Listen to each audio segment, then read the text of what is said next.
నమస్తే అండి అందరికీ. యూట్యూబ్ ప్రజలకు నా యొక్క హృదయపూర్వక నమస్కారాలు. ఈరోజు మరుగుమందులో ఎన్ని రకాలో ఈ వీడియోలో చెప్పబోతున్నాను. కొత్తగా మా వీడియోస్ చూస్తున్నట్లయితే లైక్ చేయండి. మరుగుమందులో 2 రకాలండి. ఒకటొచ్చేసి పౌడర్ అండి.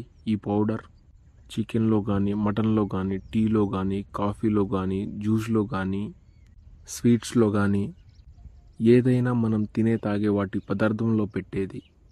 ఇది ఒక్కసారి పెట్టడం వలన ఎలాంటి వారైనా సరే మన కాళ్ళ కింద కుక్కలాగా తిరగాల్సిందే. రెండోది వచ్చేసి లిక్విడ్ అండి. లిక్విడ్ అంటే తలకు కానీ, చెప్పులకు కానీ, బట్టలకు కానీ, ఒంటికి కానీ పూసే మరుగుమందండి. ఇది పెట్టడం వలన ఎలాంటి సైడ్ ఎఫెక్ట్ మాత్రం ఉండదు. కేవలం 24 గంటల నుండి 3 రోజుల్లో రిజల్ట్ ఉంటుంది. మనం చెప్పినట్టుగా వింటారు, మన చెప్పు చేతల్లో ఉంటారు.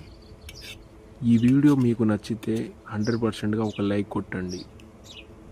దీనితో పాటు వశీకరణ పూజ అనేది చేయబడును. మరుగుమందు పెట్టలేని వారికి వశీకరణ పూజ అనేది చేయించగలరు. స్క్రీన్ మీద ఉన్న నెంబర్కి గురువు గారికి సంప్రదించండి.